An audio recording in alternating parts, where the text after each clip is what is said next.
that humming is gonna kill me. It's gonna kill me. I don't know what to do about it right now because I don't want to start all over, but it's going to eat me alive. I can tell you that now. What's going on, people? It's your boy B. Welcome to my YouTube channel. If you've been following along so far, thank you so much. The channel is growing. I'm excited. That's a good thing. Coming up, just a couple of announcements. So I figured out my calendar for where I'm at right now in my YouTube development. It is for my benefit, and honestly, it helps me to be able to promise continual content on a weekly basis to look for my videos on Friday. Friday is the day that I have committed to being able to get my content out to you guys. That allows me to be able to take up the entire week if I needed to finish projects, close projects, record, edit, and be able to deliver the content to you on time. So Friday morning, 10 o'clock Central Time. I'm on the West Coast, so I think that's like my 8 o'clock, and then 11 o'clock on the East Coast time. So that's when you can look on the Brian Lamar channel for new tutorials and new information, new content. I don't know if you've already caught the wave, but Confessions, my latest single, is already out. Please make sure you go to the link that's in the description to stream the song. We need the numbers to go up. Hey, we need the numbers, hey, to go up. Yeah. And so I'm a fool. I will make a song out of anything, I promise you. All right. So Confessions, the song is out. Stream it. The lyric video is out. Go ahead and run those numbers up. It'll be releasing on this Friday, actually probably the same day as this video. So make sure you go and stream that as well. And then the week after next, I'm too excited to be able to announce my first music video. Next Friday, my music video for Confessions comes out. I've had a great time shooting it. It features my wifey, my boo, my queen. She's in it, and so happy to be able to make her a part of anything that I do. And it was a great experience, man. It was just this whole confession campaign has just been a blast to be able to run. Me and my team, we have high hopes for the song, and so yeah. Thank you to everybody who is watching, following along. Again, last reminder to like, subscribe, ring the notification bell so you're aware when I upload new content. And let's dive into this thing. Into this thing. Well, into this thing. I'm going to show you my basic Logic template. This is the basic template that I use whenever I am beat making. Or if I'm producing a track or whatever the case may be. And I actually haven't had a chance to set it up on my new M1 yet, just because I've been so busy. So you're actually catching me at the best time because I needed to do this anyway. So I figured instead of doing it on my own, instead of being selfish, let me go ahead and just share it with you. In Logic, we're doing the basic deets, and let's say we want to increase our workflow. We want to speed up our workflow, which means we don't have time searching for plugins, baby. No, we don't. We need it to be there whenever we load the session, right? Yes, boo. All right, so the way we do that is by creating a template. So I don't know if you know, if we go to File up here at the top left corner, we click it, and we can actually save our session as a template. And that's exactly what we're going to be doing today. But in order to save anything as a template, we first need a template. So let's go ahead and create a template. I just said like template like 20 times in a row. I don't know if you got that. All right. So this particular template is my music production template. Okay. And it has a mix of space for Logic sounds, space for splice sounds, as well as space for contact. Those are the three dominant music making softwares, VSTs, that I use. Splice, just because it's dope, to be honest with you. I was sleeping on Splice for a long time. Now I am indeed a fan. But I use Splice in tandem with ADSR because of the way it's able to upload the samples and keep the samples up to date. I'll explain that in 1 second. We'll also be using Contact, but we'll be using the multi-timbral version of it. That is a way to increase your workflow, not have to bog down your CPU load, as well as, I don't know, I couldn't think of a third one. It'll be okay. And then we'll also create space just for Logic samples or any other VST we may want to load. And the last thing we'll finish off with is adding a basic reverb and a basic delay to make sure that we have what we need in this session. Okay, create a template. We're going to create tracks. So up here at the top left, we go to new tracks, click, bam. first thing that I want to go ahead and just get out of the way, let's mode a multi-timbral instrument. Okay, so the way we do those, we'll go software instrument, and let's click and hold here. Now, how do you know what instrument you have if it's multi-timbral or not? I want you to think, sub out the word multi-timbral for multi-output, meaning that we're going to have multiple outs. As a matter of fact, you can see Logic automatically kind of does a version of this, and it names it multi-output. Multiple outputs, meaning that I have one instrument loaded, but it's going to send sounds out of multiple outputs. All right. So usually when you load a VST, it just comes in stereo left and right. Sometimes you can load it mono as well. I like to always usually go 16 stereo, especially when I'm working with contact. I don't always know what sounds I'm going to load, if they're going to be stereo sounds or mono sounds. One thing I do know for sure that I can operate on, the knowledge that I do know, is that I can always change it to a mono sound later. I'd rather record it in stereo. I'd rather everything be stereo, and then I can go back and figure out what do I want to be mono to be able to take up less space in the mix. So for now, we're just gonna load 16 stereo. I could go 25, but because I want to keep it short and sweet, we're just gonna load 16 stereo. Here's the kicker, people. Say, here's the kicker, right? So we have to click multi-timbral. If we don't, it's only gonna load one channel. It'll still have the capacity to be a multi-output, but without telling the computer that, hey, I want this to be a multi-output instrument. Remember, we're subbing the word multi-timbral for multi-output. Without telling the computer that we want it to be a multi-timbral instrument, we'll never get anywhere. Okay, so number of tracks that I'm loading. Here's the tricky part. I'm loading one instrument. How many tracks are you loading? One instrument, unless you plan on loading more than one. I almost did 11. That would have been a nightmare. But here's the kicker. We want to make sure that it matches however many outputs that you told the computer to have. If it's 25, then guess what? You need to tell it to load 25 parts. If it's 16, you need to tell it to load 16 parts. Even if it's 8 stereo, 14 mono, you need to do the math for 14 plus 8 and try to load that many multi-timbral instruments. I don't know why this is always my go-to voice for when I'm trying to make my point, but it is always my go-to voice when I'm trying to make our point. Okay, but it'll be okay. Anyway, so we go multi-timbral instrument, 16 channels. How many tracks are we creating? Say one. How many tracks are we creating? Say one. So we create one track. Oh my goodness. It gets scary after you do that because it loads 16 tracks and you're like, whoa, I told you to load one. Well, remember we said load 16 parts, but it's only going to be one instrument. So I want you to look here. Notice how whenever I drag the volume down for one track, what did it do? It dragged the volume down for all of those 16 tracks. That's because Logic doesn't see this as 16 individual instruments, not yet. It only sees it as one instrument with 16 outputs. So eventually, each one of these faders can be assigned to be an individual volume control for your different channels. We'll get to all of that in 1 second. For now, I just want you to focus on, so I click here in contact. The easiest way to get there is I click this little settings button that's in the middle. And here I have my Contact Factory library. I don't have everything loaded in from Contact, but I do have a lot of stuff. I use Contact in one of two ways: for the Contact Factory libraries and the expansion packs that are available, as well as to manage my personal drum library or my drum library from other people. Uh-oh, something happened. Let's go back. Okay, cool. Other than that, so notice that when I double click instrument here, and I don't have my keyboard in front of me, so I can't play anything right now. I am sorry. But notice that when I click, it automatically loads a sound. I double clicked on another sound, and it automatically loads another sound. Now I want you to pay attention here. We have MIDI channel. What is that? An information channel, not a sound channel, not an audio channel. So this channel doesn't manage audio, it manages data. That's right. And so notice how it says 1, If I were to play this sound, let's see if I can use the musical typing keyboard.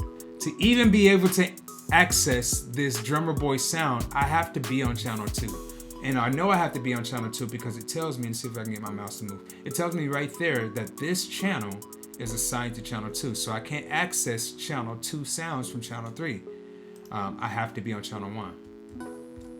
You notice that as I play, it's triggering sounds for channel 1. This doesn't matter if you're loading a one-shot drum sound or if you're in Kontakt loading, I don't know, the Giant, a piano plugin. So I'm on channel 2, and even though I just loaded a new sound, and we can see that it automatically assigned it to channel 3, I have to tell the computer, I have to tell Logic to, hey, go to channel 3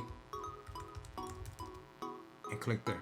So this is my basic, not Logic, but this is my basic Kontakt setup. But the only difference is I won't load any sounds. Yeah, not yet. If I'm just dealing with my template, I create the channels. I create the multi-timbral instrument and I'll let it be right there because every song that I make could utilize a different sound. So this gives me I don't have to think about this part of it. The only thing I have to do from here is find the sounds. The channels are already set up. So I have 16 channels of that and we're just setting up our template, right? So let's set up another multi-timbral if we want to. Or we could say, hey, a matter of fact, I don't want to load a multi-timbral instrument. Let's load some basic stuff. And the way I'm going to do that, let's say we'll tell Logic to create 1 track this time. Actually, let's say 3. All right, so I have 3 new channels. Now these are a little bit different than the multi-timbral instrument. I didn't set these 3 tracks up to be multi-timbral. That means these are individual tracks, 3 separate individual tracks. To make it less confusing, I'm gonna go off of Kontakt and let's see if we can load ADSR. Perfect. Now, as I've already said before, I utilize ADSR to be able to access my splice library. If I come right up to here inside of Packs, this is my entire splice library. And look, I've added new samples. This is the reason why I use ADSR. I've added new samples from Splice already. I did this on a separate day. And it's just there. I'm trying to see if I can load Splice without going outside. All right, we won't worry about Splice right now. But I've added new Splice samples to my Splice library. I have my Splice library connected to ADSR, as well as 2 other personal drum libraries that are very massive in themselves. With this setup right here, I'm able to access my entire Splice library. If I wanted to, I could say, yes. Oh, you see some new samples, boo? Go on. Hold on, let me get my voice. Okay, boo, so you see the new samples right there. Yes, bitch, I need you to go ahead and add it in. Press yes, thank you. And so now Splice is doing the hard work of scanning that Packs library to see, hey, is there anything new in here that we need to update? I love that because that means that I don't have to drag and drop from Splice into Logic or from Splice into ADSR. I download new samples inside of Splice and ADSR is automatically reoccurringly, in fact, looking to see, have you added any new samples to these folders that you gave us access to? I think it's absolutely amazing. So without going into too deep, now ADSR is not a multi-timbral instrument. It's just a basic instrument. And so that does mean 1 sound per instrument. It's heavy in the sense that it's always connected to the web. So you do want to manage how much of them you're loading, but I don't think 3 is going to kill an M1 Mac. I'm going to hold Alt/Option on my computer, click ADSR and drag it. I let go of my click, but I keep holding Alt. I know that I have that key command engaged because there's a plus sign right here on ADSR. I let it go, bam, and it copied and paste. It will also copy and paste the sample that I had loaded, so I have to load a new sample. And we'll do that one more time. I only have 4 instruments loaded, even though in my array here, it looks like I have, 16, 17, 18, 19. Not the case. But in fact, I only have 4. And remember, the reason why it looks like I have 19 is because Kontakt has loaded 16 parts per 1 channel, on 1 channel. And so, on 1 instrument. Like I said, we'll explain a lot deeper on multi-timbral instruments later. The only other thing that I want to do, I want to do two other things. Let's maybe add another software instrument. I love Massive. I don't think Massive is, it's only stereo or mono, so I'm just going to load a stereo track of it. Matter of fact, we'll do two of them just to make sure we have, I don't know, some variety. The whole point in creating templates is to speed up your workflow. So that's our goal today, and being able to load these instruments. If I wanted to, I could, I don't know, color code some things to make sure that everything was kind of separated. Let's take these last three. I right click, I go right here to assign track color, or if I wanted to, I could assign track icon. Boom. So right now, just to kind of, if I wanted to create a legend for myself to know what is what, I could say, hey, anything in green is contact, anything here in red are ADSR, and anything here in purple is massive. I could even take it a step further, load 2 more tracks and say, let's say 4 more tracks. And say, oopsie, I did not want to do that. I like loading this sample, or not the sample, the instrument right here, because that makes sure that when it loads, it's what I want it to be. Let's do this. We'll say, I don't know, just because we can, 8 stereo tracks. It'd be 1 channel. It is going to be a multi-timbral instrument on this one.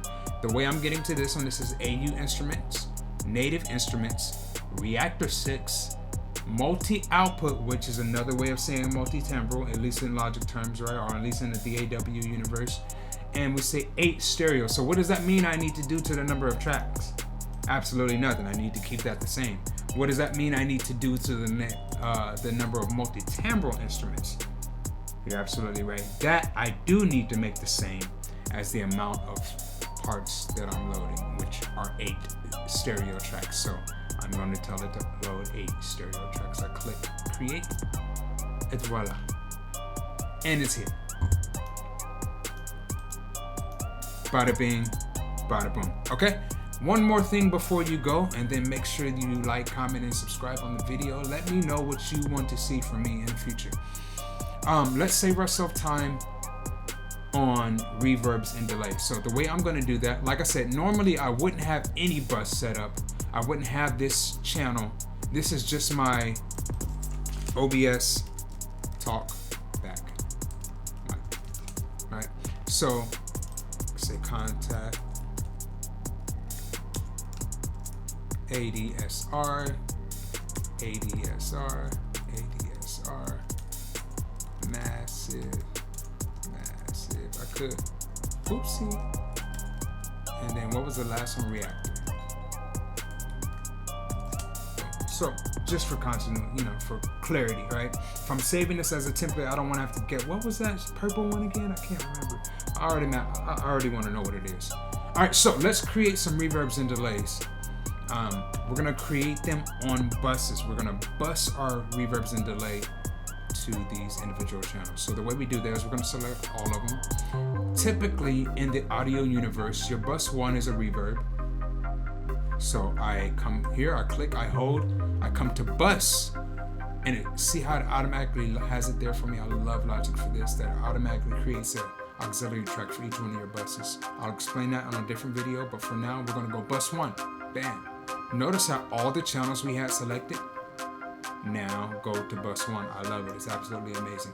Next thing that we're gonna do is we are going to load that reverb. So we'll click and hold here. We'll come down to reverb.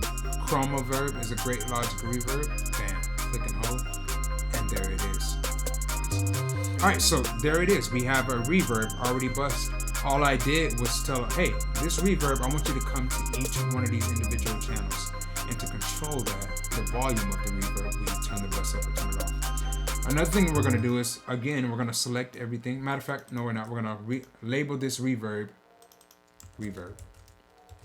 Boom. All right, now we'll come back and we'll select from Logic, from contact to reactor, and we'll go bus 2. We click it in this gray space here. We go to bus 2, bam. And right here we go to plugin, and we're gonna say delay, stereo delay.